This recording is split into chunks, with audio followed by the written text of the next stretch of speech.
महाराष्ट्र विधानसभा के बजट सत्र की शुरुआत आज से हो रही है। बजट सत्र का आज पहला दिन है और आज पहले दिन ही विपक्ष आक्रामक भूमिका में है।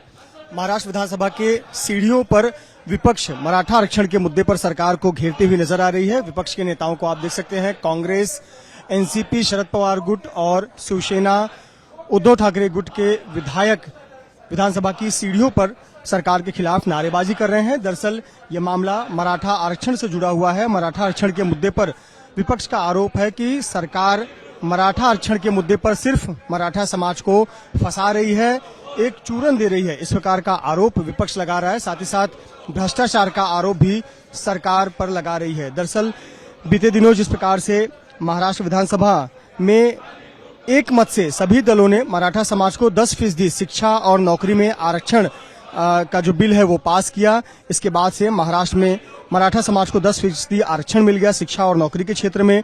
लेकिन वहीं दूसरी तरफ मराठा आरक्षण की मांग का चेहरा बन चुके मनोज जरांगे पाटिल अनशन पर बैठे हुए हैं।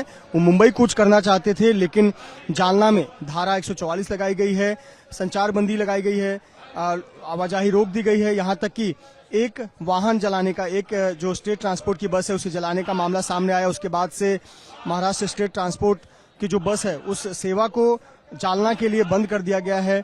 वहीं दूसरी तरफ अब विपक्ष आरोप लगा रहा है कि मराठा आरक्षण देकर सरकार सिर्फ एक गाजर दे रही है, यानी चूरन दे रही है और सरकार मराठा समाज को फंसाने का काम कर रही है।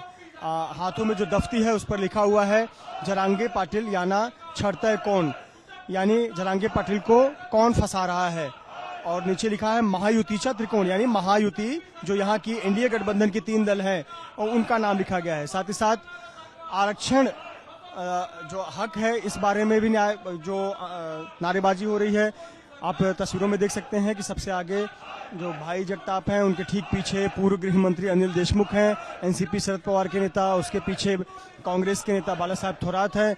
तमाम जो नेता हैं वो विधानसभा की सीढ़ियों पर सरकार के खिलाफ नारेबाजी कर रहे हैं। हाथों में जो दफ्तियां हैं उन दफ्तियों पर मराठा और ओबीसी इन दोनों के बारे में ही टिप्पणी लिखी गई है कि मराठा समाज को और ओबीसी समाज, दोनों ही समाज को ये महायुति की सरकार फंसा रही है। इस प्रकार का आरोप लगा रही है और आप देख सकते हैं नारेबाजी विपक्षी नेता कर रहे हैं।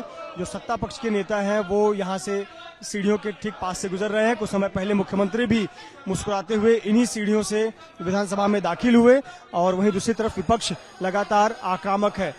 कहीं न कहीं ये मराठा आरक्षण का मुद्दा गरमाते ही चला जा रहा है। भले ही महाराष्ट्र सरकार ने 10% का मराठा समाज को आरक्षण दिया हो शिक्षा और नौकरी के क्षेत्र में, लेकिन उसके बावजूद विपक्ष लगातार आक्रामक है। और वहीं मराठा समाज का जो इस समय मराठा समाज के आरक्षण का चेहरा बन चुके मनोज जरांगे पाटिल हैं, वो भी सरकार से खुश नहीं है।